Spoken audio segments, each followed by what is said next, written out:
wasn't one of our agents. It was an agent from another company that must have screwed it up. The other agent put it in. All right, here we go. You ready? So I think we are live, my friend. It says live. And let me share with you what I wrote. Let's see. Here we go. The Dave and Dave Show. That's you and me. That's you. Episode 105. I put, very soon, buyers, sellers, and everyone will be able to see how much an agent representing a buyer is being paid on all major sites like Zillow, Redfin, Realtordotcom, etc. Why some real estate agents are terrified this is going to happen, and why the minority are super excited about it. The days of innovate or die have arrived. Also, how to navigate a market with a 15-day supply. So those are our two big topics, one being bigger than the other. Now, do you have the backstory on why there's going to be changes on this, or do you want me to explain it? No, go ahead. It's NAR based, but go ahead. You know, they had a lawsuit. How everything's changed by a lawsuit. But go ahead. So everything, I heard a great saying recently, and I kind of live by this, Pop. So I want to start with everything is related to context. Do you not agree? Yes. Especially in today's world, because you get a soundbite or you get only part of the story. You don't get the full foundation of the issue. Fair? Fair. So there's a lawsuit. I forgot the name of the lawsuit and who brought it, but basically it's this. It's a lawsuit that against NAR, National Association of Realtors, but they named also a bunch of big franchises as well, right? And the way real estate is done is this. It blows my mind, and maybe it shouldn't, how most of the public has no understanding of how realtors get paid. Fair? Fair. You want to explain that? Well, it's very simple. You list the house at X commission. Could be any number. You talk. Pick a number. Pick a number. 7. Okay. So And 7% of the commission of 7% of the home. Okay. right. And then you say, okay, I'm going to give X percent of that commission What to the percentage? buyer. X 3. isn't work. What? 3. We'll go with 3. Okay. You could pick any percentage that you want as long as your seller agrees, and that's in the listing agreement. And then they keep 4 for the listing. Nothing, these are just examples. It could be any number. It could be 5, 17. There's no standard in real estate. The seller half the time does not recognize how the listing is commission is being split, and there is a basis of how it is to us, the realtor only, and the rest of the world does not know how that money is split and what it is. And even us on the buying side never knows what the listing agreement says, because that listing agreement is between the seller and the listing agent. So go from there. So on the back end, a broker has to sign every listing. Okay. So in the listing, let's say it's a 7% full commit, or not full, but not what I mean by full is I mean total commission, commission, offering, let's say 3.5. Okay. On the listing, it has the total amount and how much of that you're going to offer a buyer's agent as a commission to come show the house, right? Right. So everyone always tries to say, well, the buyer doesn't pay the commission. And that's kind of the crux of this issue. The buyer is paying a commission. It's built into the price of the house, because the seller Like, has, yeah.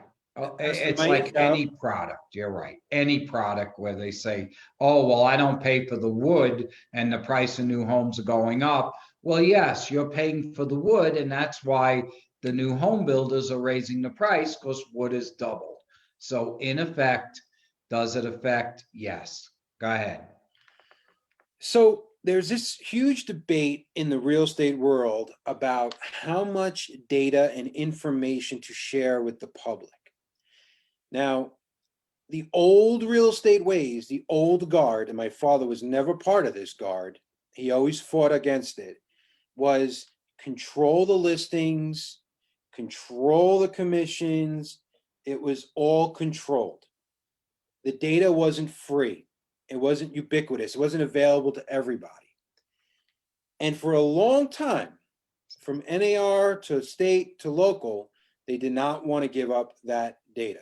So the fact that you could see it on Realtor.com and Redfin and all these places, the realtors loved being the gatekeepers. Fair, Pops? Yes. And they Also, secured that gate very tight. they did. But not only did it hurt the consumer, it also hurt real estate agents who wanted to break through and become a successful agent, because agents were good at also boxing out newcomers to the game as well. Fair? Mhm. Remember? I mean, you think about it, it used to be listings that were on sheets of paper and you had to go to the office to pick up a key. Like, things have changed.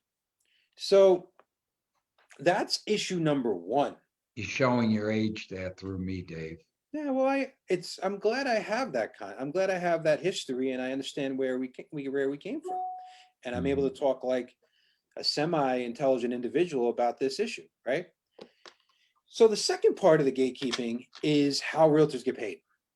And there are a lot of mega companies coming out with reduced commission structures.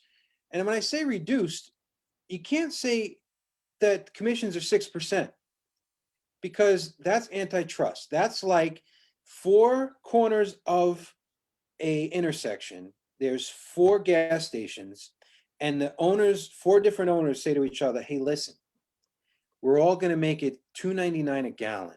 Let's not Right. fight each other. Let's not keep going to 275 and whatever. Let's just keep it at 2.99 so that we all make money. Wherever they end up going on the corner, we all, rather than, that's antitrust. That is antitrust. Great example of it. Thank you. Mhm. So, but for the longest time, people just assume that it was 6%. I mean, that's the cat out of the bag, right? Even though people charge above and they charge below. And I like to say, if you're doing real estate right, I don't want to jump the gun, you could be like an attorney or any of these services. There's attorneys that are $99 an hour. There's attorneys that are $2.99 an hour. I've been part of corporations that hired attorneys that are $799 an hour, right? Fair? Yes. So here's the thing, because there's so many realtors, because it's so competitive, like the 80-20 rule the Pareto's law, you have an 80-20 rule. 20% of realtors are good, 80%. Okay, right? Slide by. I'm being very diplomatic. But because of that, people do some interesting things. And there's a lot of weird feelings around how much a listing agent should take for themselves and how much they should offer out to the public. Now, in the old days, before, if a realtor offered, let's say, 1% out to the public, okay? In the old days, what would happen is realtors, presumably, would say, I'm not showing that house because I don't want to just get paid 1%. And that's against our rules. Completely against the code of ethics of NAR. But the real Mhm. world is this is what happened, right? Now, the moment of truth with that was when Realtor.com and Zillow came about. If someone's client sees this home and they love it, they don't know, they don't care that the realtor's only getting one. So if they call you and say, hey, I want to see this house, you show them the house. Now, some realtors still played games and said, they would say, no, that they would lie, that house is in contract. You don't want that house, whatever, right? So then it works on the flip side. There are some realtors who charge let's say $99 an hour. And let's just say that's what they would charge if they were an attorney.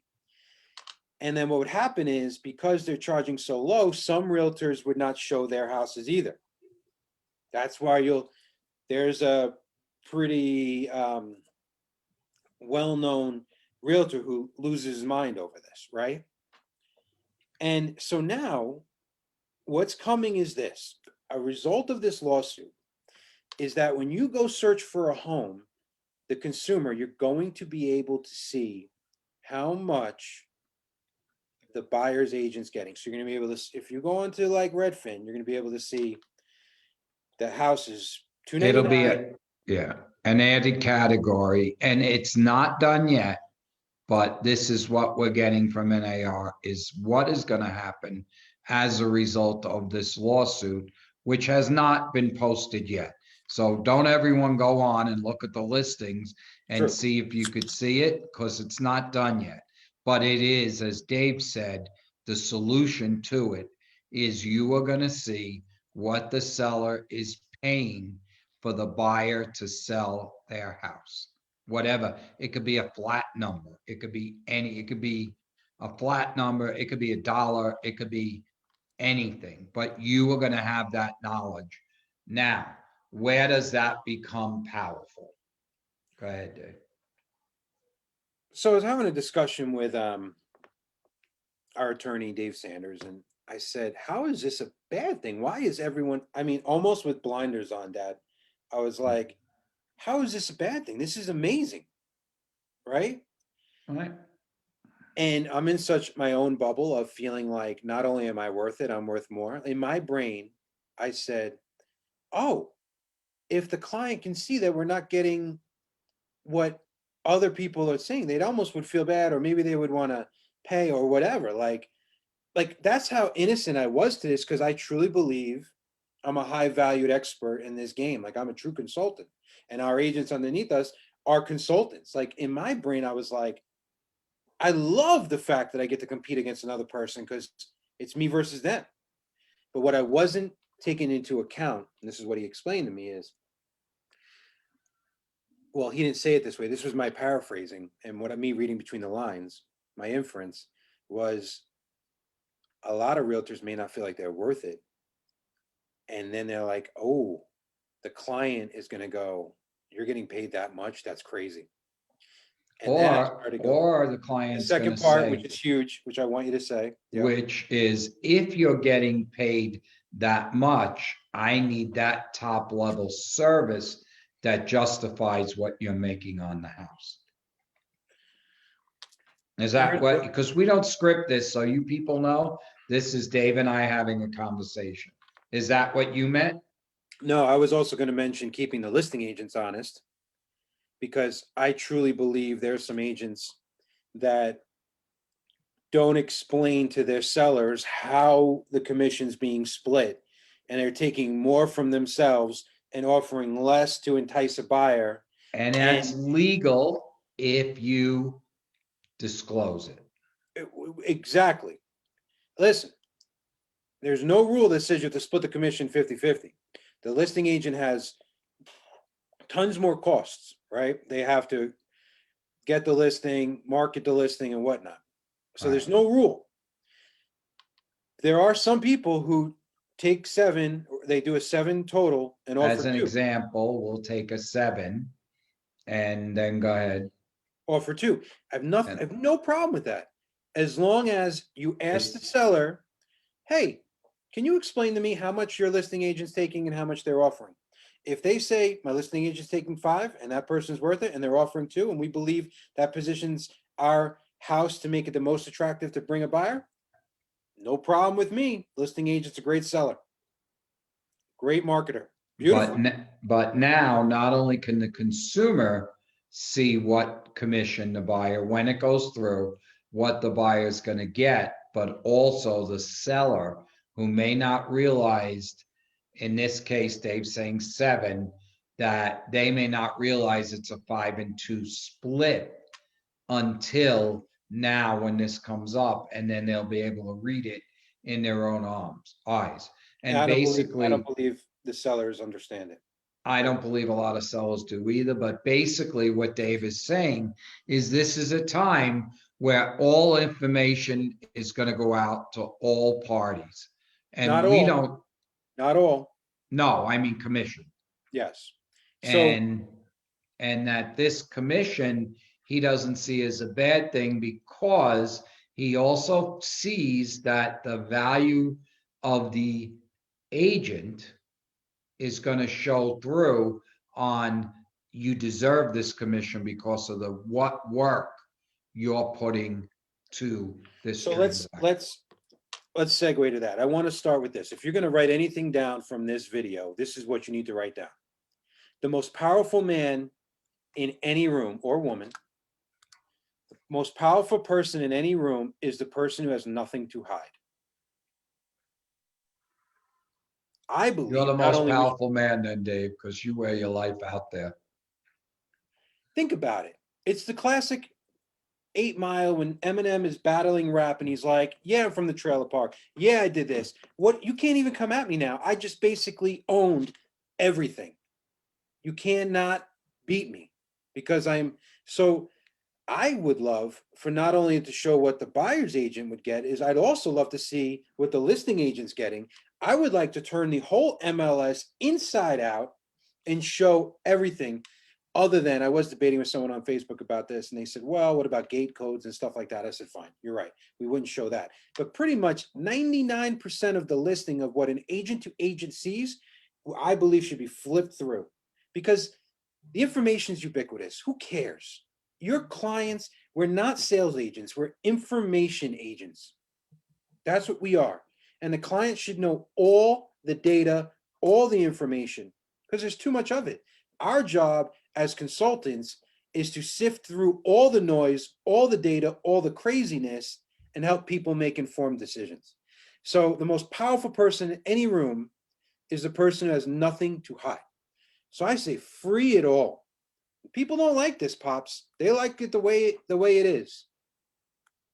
I'd Well, the love to get some problem with comments. that is I always in my career, I love disclosure because I always felt my worth and I always felt that both sides should know everything. And for those of you who are not at Urban Nest, I have a saying. I have a sister, Donna, and I love her to death. And I said, if you treat every buyer and every seller in the transaction like it's your sister, Donna, A, you will get repeat business till the day you die. And B, you will never be sued because I love her, that you will always do the right thing for your client. And that's the trick of life. Treat them like it's the best family, like it's your husband, your wife, your son, your daughter, your sister, your brother. If you treat your clients like that, you will Yeah, but never, ever. I love that, but you're assuming they're a person of high integrity. And a Well, person of low integrity is not going to even treat their family well. well, that's scary. That's not the That's world I want to live in. that's unfortunate, but that's the way it is. So where does that leave us? Why are some people terrified and some people are excited about it? The people who are terrified are the people who are like, oh, I'm not worth this.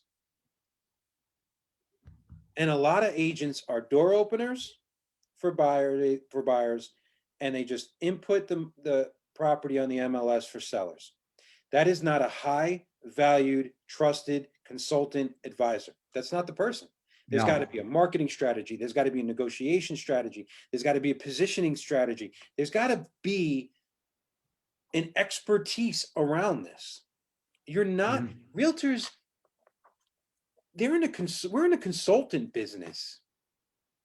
It just so happens to be. What are you doing? Am I with you? Are you reading? What are you doing? What are I'm you doing? here. So I don't even look at it as a percentage, Pops. So if it's a $400,000 house and I'm getting 2.5%, it's a $10,000 commission. I consider that not 2.5% I'm getting paid. It's a $10,000 consulting fee that I'm getting paid or a realtor's getting paid to help you navigate a tremendous financial decision in your life. That's the pivot. Got to start looking at yourself as a consultant of real estate services. You're not just another realtor. Why should I go with you? If you're a buyer or a seller and you're the ones making the decisions in the transaction and you're leading the whole thing, then guess what? You should be paying a low amount of money. Right? You might as well go to LegalZoom instead of hire an attorney for a couple $100 an hour. Am I wrong? It's true. But if you have an agent dialed in who's a true consultant, understands the paperwork, the market, the national market, the local market, understands The how to negotiation today, how to get a house accepted in a really seller's market. You know what? I say it's a horse race, and there's the start, the middle, towards the end, and the end. And that high value realtor is the only way that's going to get you to the finish line, because the agents or the brokers that don't answer the phone, you're never getting to the finish line because too many mistakes along the way. Exactly. You got to be involved. I mean, answering the phone is a very simplified, simplistic way of looking at it. Which I don't want to bash, but doesn't get done. Agreed. I'm with you. And even as a broker level, we're a consulting company to our agents. We're basically a trainers. Like, it'd be almost like an agent paying an X amount of dollars a month to get high level training, right? And to give you an example of that, last night I got a call from an agent at 6:30, just as I sat down from dinner, that was getting an offer, writing a listing, a little confused, and listings are hot, and they had to get it in. Finished that call, and I got an agent that was writing an offer in a multiple situation. I couldn't help them this morning. I had to help them last night. And yes, that's our life. And yes, I shoved my dinner down my throat. And yes, thank God Dave taught me to go on every channel. I put my show on hold. But this is what the high level, talented, dedicated agents and brokers do. What are our hours? I go 7 to 11, and that's not 7 at night. Well, you could still have parameters. Yes, of course you can. I spoke. What I'm saying is right now in this is a tight. So those of you on that are not realtors, this is one of the tightest markets you have seen. And if you are not spot on and you didn't hire someone that is going to be spot on and answering their phone and dealing, you're not going to get the house. Right, don't go off the guard. You need guardrails. You're jumping. I always need guardrails. So back to the point. Why are some agents terrified? Because they've been protected by the system. The system was built to protect them. And this is the biggest argument is, now I don't agree with some of these people doing this class action lawsuit. They think that there isn't variable commissions, and I sign commissions all day long. I see them all over the place, and every commission is unique. Some people may do multiple deals with somebody, so they get a discount because it's a package, right? So it all depends. Some it's going to require a lot of work or whatever. It's all depends. If you go to an attorney, they may get a retainer for 3 hours. They may get a retainer for multiple hours. If they think it's going to go on forever, they may give you a deal. So you're not getting, it's a unique situation. That's one of the reasons, even though we debated at our company, there is no rule against what you can charge. Our only rule is that this is just a personal preference, we are not the $99 an hour attorney. We don't advertise as a discount brokerage. Exactly, which is nothing and that wrong. Could be your plan and your platform, and it's fine with us. Exactly. We do have the right as a personal brokerage to decide to be a certain way, a discount brokerage or a but even there's some buyer brokerage. There's many options. But I guarantee you there's some people that are watching this going, why are you even talking about this? You get what I'm saying? Like, why are you even having the conversation? You froze. Oh, there's You some people froze. watching this saying, why are you even having this conversation? Okay. Right. And I'm saying is, and they're not saying, I'm sure that's what they're saying. And I'm saying is, listen, that's why I love relationship-based business. Because if you know, like, and trust somebody, you trust that they're going to charge you what is required, what they're worth. You're less focused on the price and more focused on knowing that they're going to deliver. I always tell the story of the paint job, right? Someone could really screw up your house, painting your house. And if you go with the lowest, you may have to do it 3 times because it's the edges, the paint's running, it's a shit show. Whereas some people, they charge a ton of money and maybe it wasn't worth it either. And you find your right person, does a great job and cleans up. And then there's even more parts than just the paint, right? Are they washing paint buckets in your $1,000 sink, right? This stuff happens. It's the whole experience of what you get charged. So I don't mind having this conversation because some people, they just don't even want to talk about it. And they're like, go through it very quickly and hope no one says anything. And I'm like, let's talk about everything. Let's talk about the price of your home. Let's talk about how much we're going to charge. Let's talk about how we're going to market it. Let's talk about how long we're going to, what our positioning, how we want to get it really packaged nicely for the first weekend. Like, all these things are on the table. This is how you not only do a great job for the one person, they refer you 4 other people. You think you're getting away with it by not talking about the elephant in the room. But if you don't have that conversation and they don't feel comfortable, they're not going to refer you. Right? You may get the one deal, but it's not a long-term play. And don't think that we're all commodities. We are all commodities. We start out as commodities until someone sets themselves apart. You could buy an Asus computer that does everything an Apple iMac does, and one is $499 and one is $2,200. They do the same thing. Yet most people they don't necessarily buy, but they want the $2,200 Apple. The goal is, what are you going to be moving forward? Because you're not getting protected anymore, realtors. The disruption has come. You're going to have to make a decision right now because you're going to be either figuring this out or you're going to be working for nothing and you're going to be out of the business. So if you don't become a high value advisor very quickly, what? And I've had that mantra, and you and I, in our whole business. I'm next month will be 44 years that I have my license, and I have never been sued personally, never been got a complaint.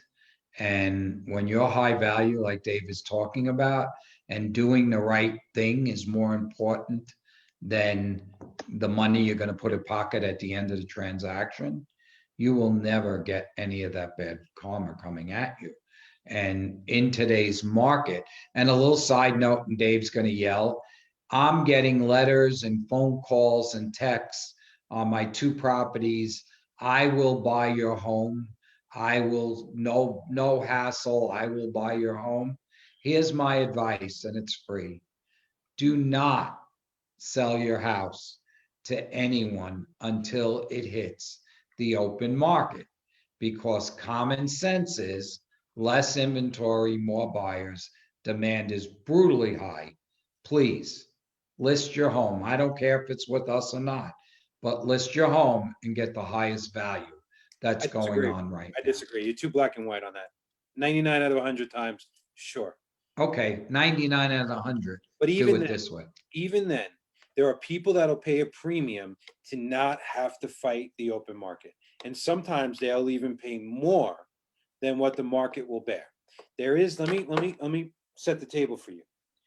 There is the art gallery, and then the person who runs I don't know, what's the person that runs the art gallery? Is there like a curator or something, right? Or the art seller may say, well, we do have some special pieces of work in the basement. You will, if you want to go look at it, you have an opportunity to buy this before anyone sees it, right? There are people who will bid against themselves. And because they have that exclusivity, they will spend more, or they'll end up at the same level. And there are some sellers that go, I got my price. It's way above what I thought it was, and I didn't have to go through it. But you're right, there has to be a high level of trust there. If a realtor is telling you to do that, you need to know what you're risking. And that's what my father's saying.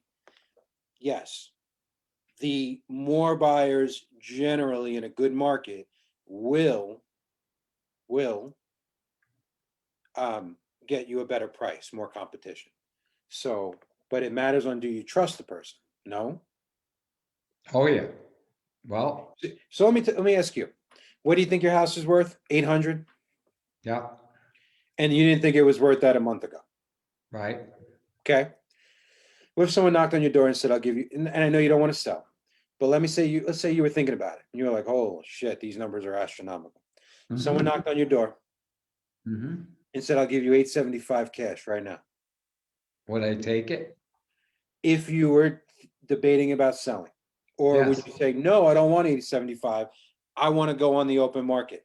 No, I take the 875. So that's my point, only because you understand where the true value is. So I know true value, yes. you would have to have a realtor or somebody saying, you need to take this. You may get it on the open market, but this is amazing, right? Mhm. Yeah.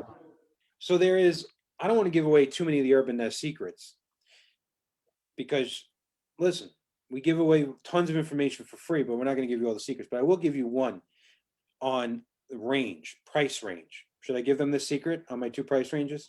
Yeah, it's fine. Okay. When you list a house, there's two price ranges. There's the high and then there's the low. Okay. Each way you want to create excitement. So there's a range. There's never a full price, because what's value? It's arbitrary Value is what the buyer is willing to pay for your home. at different points in time. So if Yeah. the house, according to comparables, is 800, but someone must have my father's house for $1 million cash, therefore the value just changed for that person. And therefore everything around it just changed because of that one sale. Also, if he sells at 600, he's also going the other way with the I'm market. Right? depreciating the value. So, so you're always going to have a range. So when sellers, agents do the same thing when they sell their own house.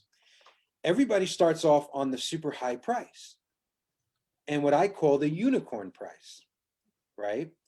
And I call that, reason why I call it unicorn price, because a unicorn comes galloping in with a cash buyer, because even if you get it, if it's not cash, it's not going to praise, so good luck. So it has to be a cash buyer, over comps, must have your house, right?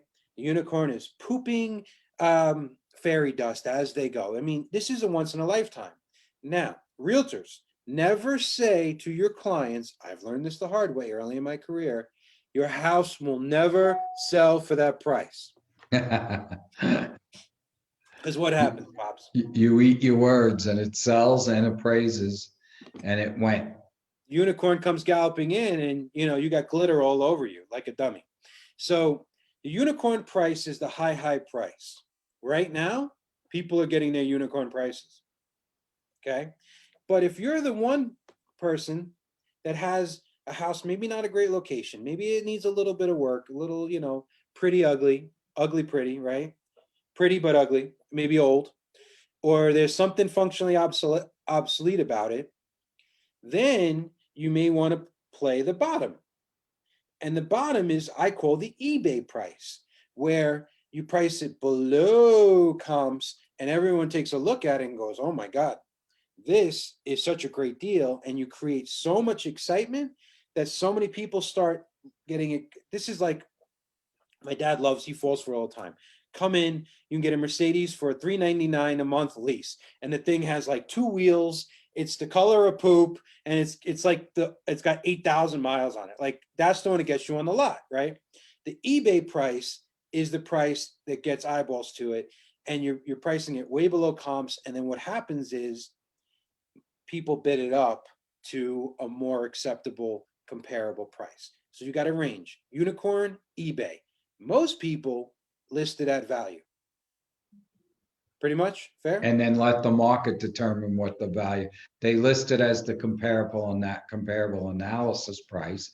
And then they let the market determine by demand how much people are willing to pay over that price. So I set you guys up.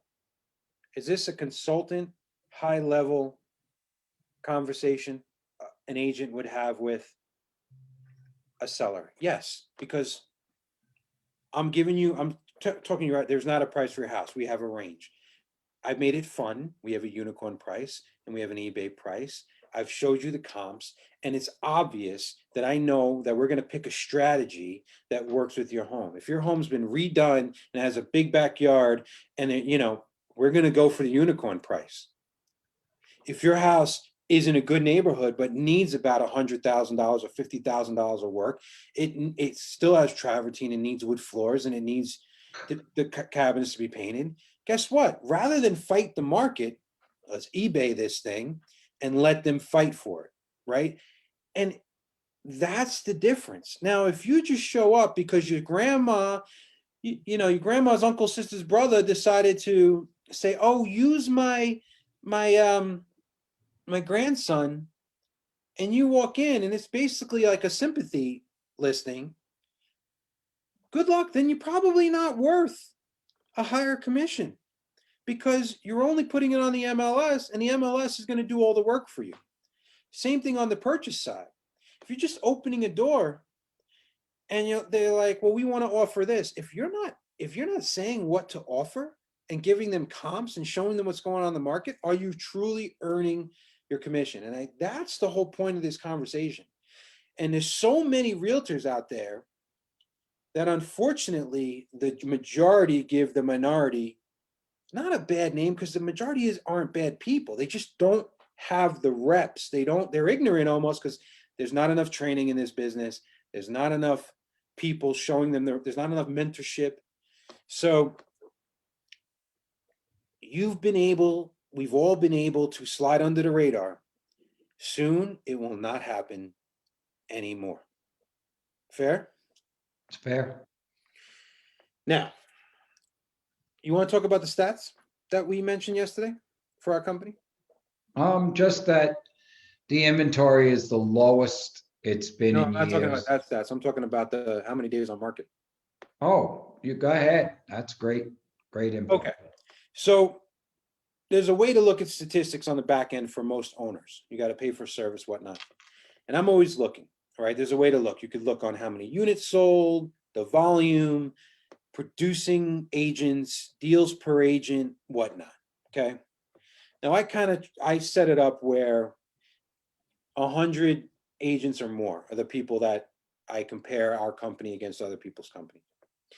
And one stat that stood out unbelievably to me is that we have a blended rate. When I mean blended, we have the Summerlin office, the Southwest office, the Green Valley office, but we are at only 22 days on market for our listings on average. Now, give you context, most of our competitors are in the 30s, 36 days on the market, 38. Some of our other competitors are at 40 plus.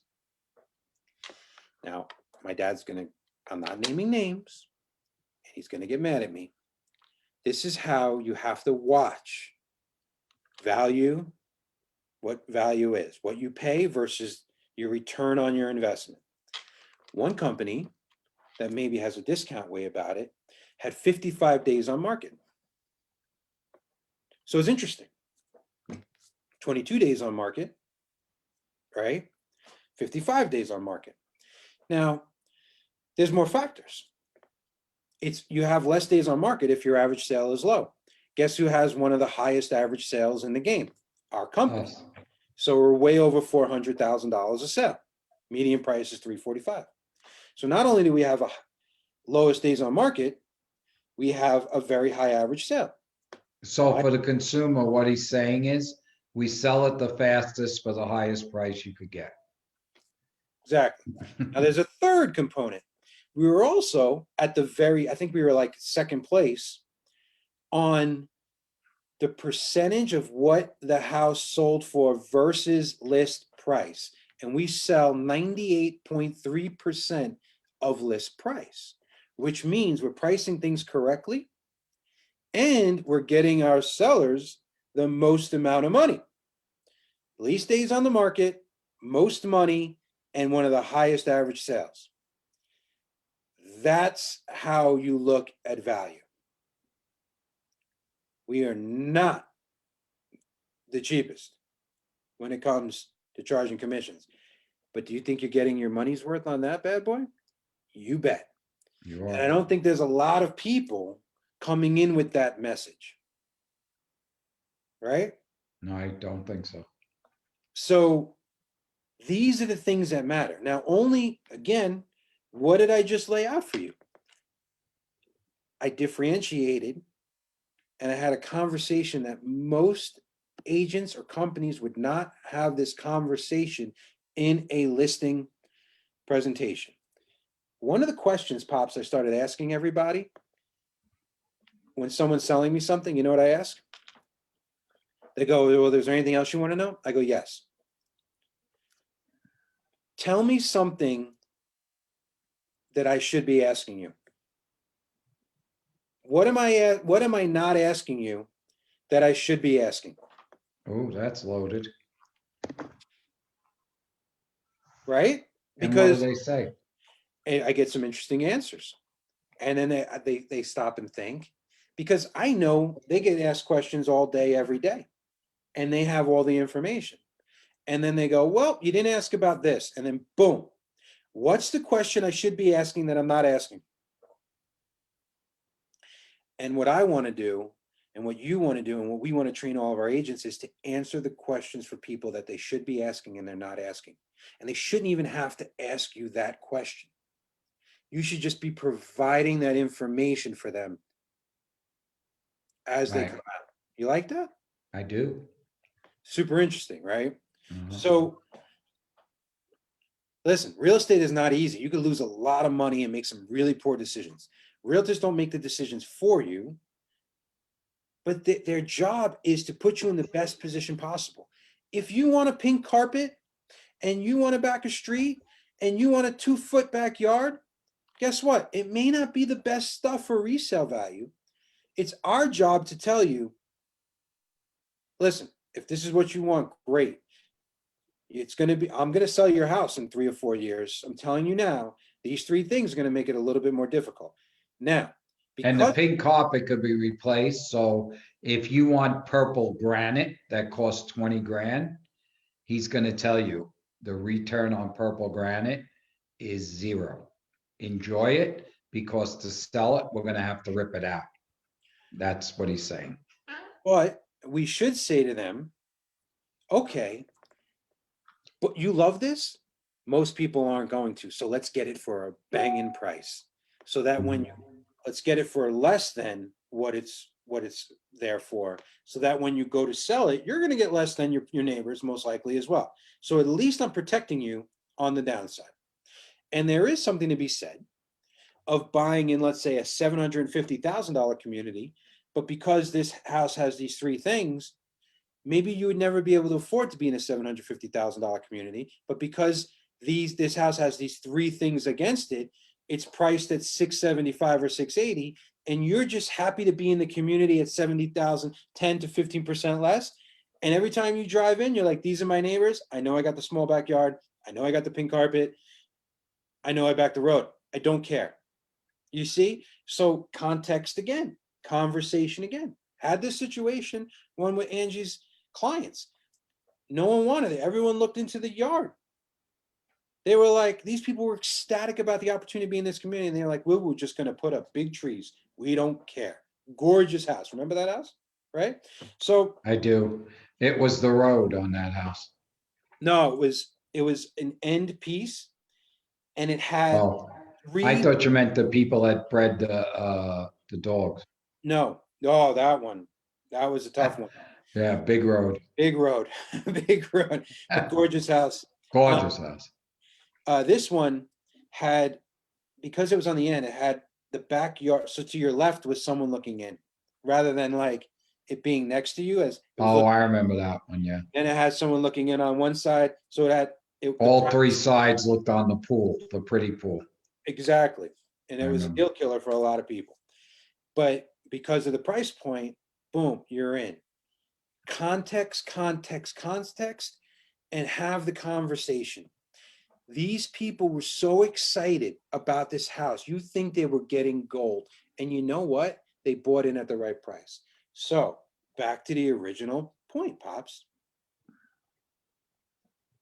Are you worth it or not? Now, the person who tried to sell, Angie didn't sell them this house.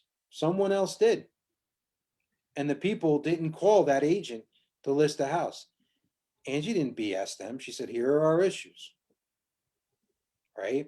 We're going to have to go the eBay route, right? We dealt with it head on. That's a high level advisor.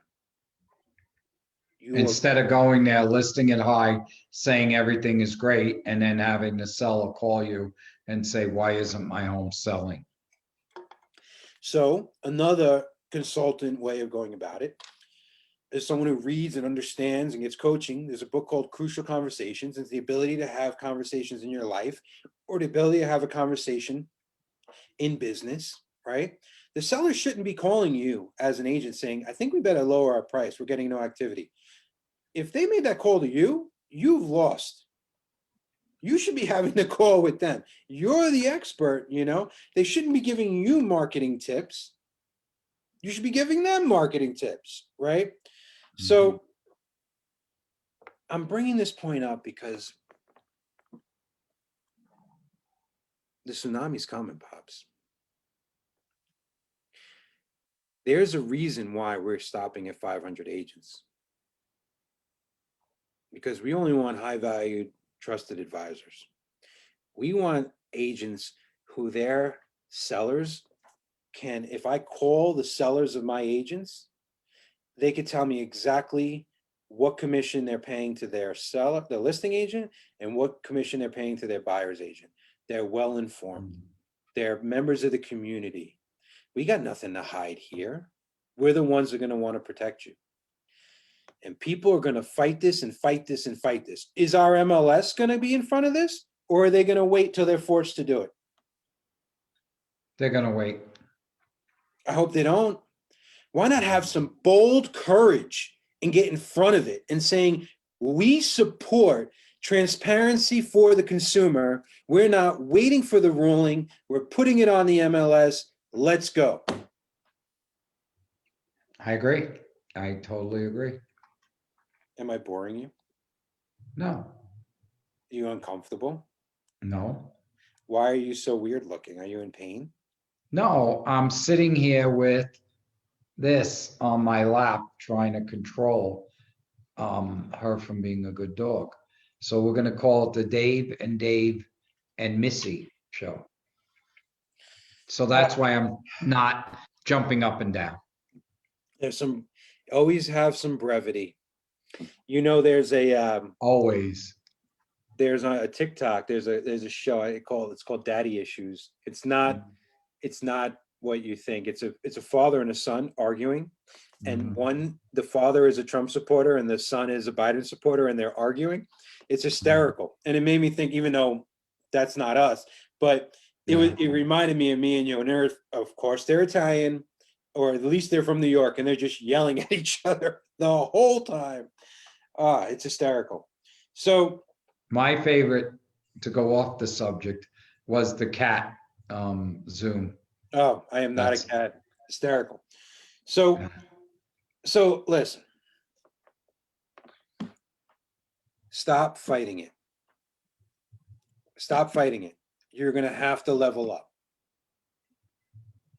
One of the things not known about travel agents, everyone loves to say the realtors are the next travel agents. Expedia killed the travel agency business. It didn't. There are high-level travel agents making more money than they've ever made in their life. What Expedia did do was it removed every Tom, Dick, and Harry who thought they could be a travel agent. It also exposed prices. You know, I remember when your mom and I were going on a honeymoon and we booked with a travel agent, we didn't know if we were getting a great deal or if we were paying through the moon. And now through source like that, you have a ballpark figure, just like real estate. You have a ballpark figure of what your house is worth. Listen, all you need to do is experience this one time, to have your two daughters, who are basically babies, be in Moline, Illinois, at a little airport, and United says to you, you're on standby now. And you're like, what do you mean? We have booked flights. And they're like, well, you booked through Expedia, so you have no protections. There's no one to call at Expedia to yell at and say, I have a family of four. I just returned my rental truck. What the hell am I supposed to do? Oh, I didn't know that. Happened to me multiple times through Expedia. All you need to do is experience that once or twice, and then you go, never again on I'm Expedia. going direct. I'm calling United directly, and I'm right. Or you get to a point where you could pay a little bit more and you have someone do the whole thing for you, right? So it's a great example of using a realtor versus a computer to do your house, and to have that person you could call and say, my life is going wrong now in this transaction and I need you. That's a good example. So to tie this into a bow, the real estate industry has managed to hold the line for a long time. But growth and evolution of the industry is long overdue. Slaughter every sacred cow because it needed it, because it's become a membership society. The goal of being a realtor was to be a high code of ethics and it'd be super exclusive. It's become the lowest common denominator of being a realtor. So now the jig is up. Now you're going to get paid what you're worth. And you're going to have to, there's going to be a line in the sand, and you're going to have to make a decision. And I know which way I'm going. I'm going the way I always have. Get what you're worth and provide. So quickly, I do a class, and I'm going to bring this up over and over again. The 5 fundamentals to future-proof your business. I came up with this because sometimes I get overwhelmed about all of the noise in our industry, right? What's Open Door doing? What's Zillow doing? What's Compass doing? These companies are venture capital backed, hundreds of millions of dollars. This company is publicly traded on Wall Street. This company is giving out X amount of dollars. What's my differentiator? What's your differentiator? And I said, wait a minute. Same thing I tell realtors. Don't focus on everything else. Focus on just your 20 deals a year. All you got to do. And I said to Pops, we're just going to focus on our 500 people. That's it. Which was what we want. Then I said, well, what are the 5 things? I didn't even say 5 things. I just started writing down. How do I make sure I have a space in the future where there's going to be blockchain and there's all these things that are going to change everything rapidly? Change is coming one way or another. That's what I chose. My president year. You get to choose your own thing. Change is coming. Everyone got mad at me. What do you mean? Things are bad. It's coming, whether you like it or not. You're And change isn't bad. Change is always coming. In my years in this business, change has been phenomenal, but never bad, always to the good. For the people who adapt or die. There's a Darwin quote in my other office over here, and it basically says it's the people who are willing to adapt that survive. Not the strongest will survive. That is not the true meaning of Darwinian. It's the ones that are most capable of adapting. So, number 1, relationships. The computer has not been able to beat out belly to belly yet. Maybe one day, but relationships win. Raise your price. Raise your price. And I'm not talking about commissions, which some of you have to do. Some of you have a confidence problem. There's people that are just ignorant to charge more and they're not worth more than you. But what I'm saying on this is raise your median price on homes, okay? unfortunately, the iBuyers are coming after the lower end houses, and they're banking on people not being intelligent enough to figure this out. So if an iBuyer is coming at you or a wholesaler, they think you're dumb, and you're not dumb. Don't give away your house. Biggest purchase of your life, biggest investment of your life. Think about it, check everything, and pick the right way to go. So, relationships, commit, raise your price, niche down. Don't be everything to everybody. We're not a property management company. We're not a commercial company. We're not 50 different things. We are a residential real estate company. Pros. We know our lane. Boom. Don't be a Las Vegas. If Summerlin Guard Gate is your thing, Summerlin Guard Gate is your thing. It's very hard to be a Providence expert and an Inspirata expert at the same time. Okay? A lot of driving. A lot of driving. So that's number 3. Number 4, add more value. This seems very cliche, but my father said it before. Just picking up the phone is like no one even talks to their clients anymore. It's so easy to stand out in the crowd by going that extra mile. And number 5, differentiate. And that's when I say do something that is different than everybody else does. Here we are saying that we're consultants of real estate agents. Maybe you're a consultant of real estate services. That's different. That's not just another realtor. Come in with brutal honesty and the ability to connect as a human being, and you're going to separate. You're not going to talk like salesy guy who's trying to make the quick buck. Your long-term play, differentiate. Those are the 5 fundamentals. You will win. What do you like my 5 fundamentals? I do, because they're core base. Isn't that the simplest though? In the end of the day, isn't, everyone saying, hey, listen, and I've gotten into wars. I mean, heated wars in the MLS room where like people are like, I'm standing up going, don't you dare point your finger at me. Like heated wars with people saying, the information, we need to pull back the information. And I'm like, no, we don't. The information is gone. Give it freely. Let everyone see the houses. Like it's even on SNL. Everyone's seen that Zillow funny thing, right? Oh, Where the real estate great. porn, right? And they called it, it's fantastic. It's a great, if you haven't seen it, Google Zillow, SNL, it's hysterical. But it's become a part of life. I didn't call it real estate porn. What I used to call it, or I still call it when I teach, is Tinder for real estate. Swipe. I swipe right, swipe left. I love the house, right? Like, get it out there. It creates great.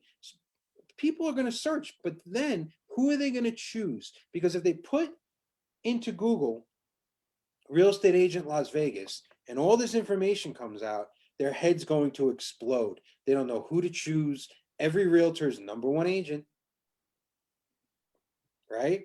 Every realtor's on a cover of a magazine. Number 1 agent. That they pay for.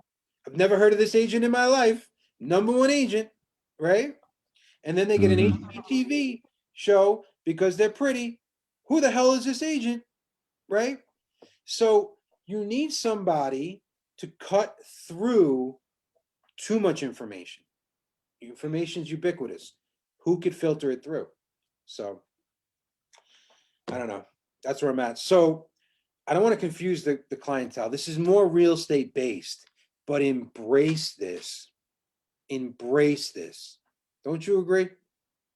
I do. Plus, you're only saying common sense, high quality service. And in turn, by getting those things, you're going to get the highest price for your house. And that's really what you want. You want, as a buyer, to get the best agent to get you a house that later on you're going to find out. So Dave's example, I'm just going to give you one before we close. You bought a house in Summerlin because you heard you wanted your child to be in Summerlin schools. And then you find out that even though it's in Summerlin, all 3 schools are not in Summerlin, they're in Spring Valley. What I used to do is say, excuse me, Mr. Buyer and Mrs. Buyer, you're in Summerlin, but none of these are Summerlin schools. So before you purchase this house, I need to let you know what schools they are. Other agents would say, oh, it's Summerlin, yes. And the people would say, oh, I can't wait to go to Summerlin schools. And the buyers would go to the school and say, you're not in that district. That's high quality, informative, honest service, which that is what Dave is talking about. And the majority aren't even manipulative. They just don't even know. They don't even know better. Or they don't want to say it. True, true. I mean, there's also rental restrictions. They'll sell Right. you a house and say you can Airbnb it and you can't. They'll sell you a Right. house and say that you can rent it and you can't. Only a percentage of the community can rent even the house. Like, it's just going the extra mile. And it, like, I know it's the oldest cliche in the book, but we used to always say, like, would you represent yourself in the court of law without an attorney? There's no way you would. Would you let a part-time doctor operate on you? No, No. right? Like, then why the hell would you not get not just a realtor, that's step one, but a vetted, expert, referred realtor? That is the difference.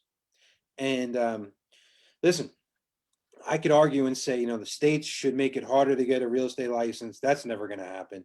The association should make it harder to have the membership. That's never going to happen. It's just going to evolve, and technology is going to take care of it. I could argue, there's days I argue for Zillow and against Zillow. The reality is all of this technology and all this money is going to expose the industry.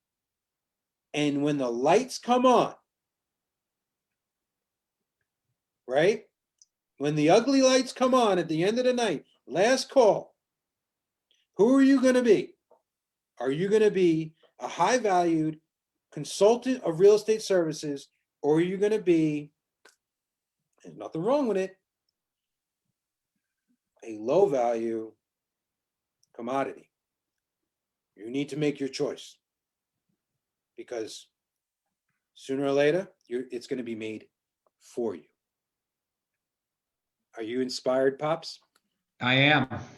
I'm going to achieve that high valued consultant position. Listen, everyone's an expert right now.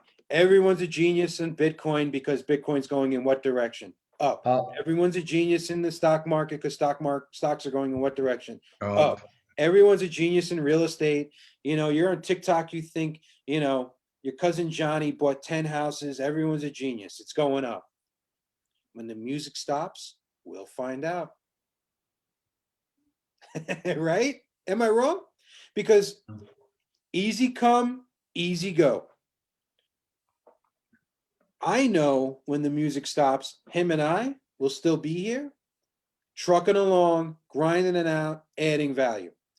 And as the companies fall around us, we're only going to let the right ones in to our company, and we'll still be here, right? So I agree. I rather under leverage than over leverage. So give it to someone who tells you it's straight. If someone says, now we'll just finish it with the market, Pops. If someone says to you, Dave, everyone's saying that's the roaring 20s. Prices are unbelievably high. How long do you think it's going to go? What are you going to say to them? It's undetermined how long it's going to go. As long as the interest rates stay low, I believe it'll be steady. But tomorrow, something could happen and the market will change. Exactly. So I'm basically, and we've had this conversation multiple times, here are the reasons why I think it's going to continue for the foreseeable future, maybe 2-3 years. Interest rates. Demand is going to stay high. Employment is going to be good. But I agree there's going to be some roaring 20s. I agree the stocks are still going to go up. Bitcoin's still going up. There's tons of money getting poured into the economy from the Fed. But if you think this baby's going to go 5 to 10 years and that there's not going to be a correction, you are out of your mind. And again, I'll go back to my 40-something years. I've seen it go up, down, up, down. The good news is when it goes up, it's always more than the prior up. So long-term investment, real estate's killer. But who's going to win at Bitcoin stocks and real estate? You know who? The people Not who me. don't over leverage. Yeah. Not me, because I'm not in it. What I'm saying is, if you're sitting on $100,000 and you put $100,000 into Bitcoin, you are over leveraged, right? If you put 10,000 in and you're in, goes up, goes down, you don't even think of it, right?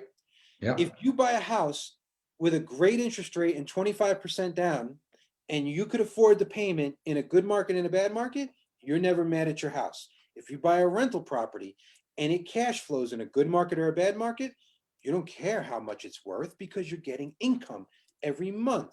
You have to protect your downside before you attack. Smart, smart, smart.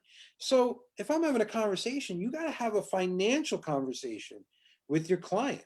Like, how much exposure do you want? You have to educate them, right? So, like, for instance, me and you are looking at partner on that house if we can get it. If the market goes crazy down during the purchase, we can rent it. We don't care about the money that we split. We got reserves. We're not over leveraged. We don't have 30 of them. We got a couple, right? Mhm. And then if we have to, we could pull money out. We could do it. There's multiple ways, but we put ourselves in a good position. And that, again, for the last time, consultant of real estate services or someone going, this is the conversation that makes me cringe. This is the scary conversation. Well, what do you think? Well, prices, everyone's saying prices are going to just keep going up and up and up. Go for it. That's the conversation that's happening right now. 80% of realtors are like not giving an opinion on that. They're basically like, everyone's making money. You got to get in. That's the true conversation. Even if they're not, listen, if they have commission breath and they just want to make the commission, no good. But even if they're just everyone around them, their brokers, their owners are telling them this, it's really not even their fault. They're just at the wrong place, right? Mhm. They're not having a high level conversation about upside, downside, asymmetrical risk, right? Things like that. So, would you buy right now? Obviously. I would, because of the 2.5 to 3% interest rate. That's my answer. Money So is him, the and, cheapest it's ever been. so him and I, we can partner on houses, 25% down, jumbo loans, 2.625. Go talk to Nikki at City National. Nikki Pecoraro, she'll take care of you. There's your plug, Nick. Or we can buy cash, because what do you got to do? Sometimes you got to buy cash. And there's strategies now with that. There's bridge loans and things like that. Go with the person who is not just another realtor. Find someone who is educated. So, all right, parting shots. Parting shots is the interest rate is low, the inventory is low. It's harder to get in, but if it's your primary residence and you're looking to buy, there's no better time than now. That interest rate is for 30 years. So that's my parting shot. Did I go too highbrow on this one? A little bit for certain people. Other people, you're hitting every button of their brain. All right. And then my parting shot is, don't forget, the most powerful person in every room is a person who has nothing to hide. Have the difficult conversations, tell the truth, put it all out there. People will find strength in your vulnerability. They will connect at a higher level with you. And that's what they are desperate to find and get in today's society. So own it. Give yourself permission to be you, baby. All right. That's all we got today. See you on the other side. Okay. Take care.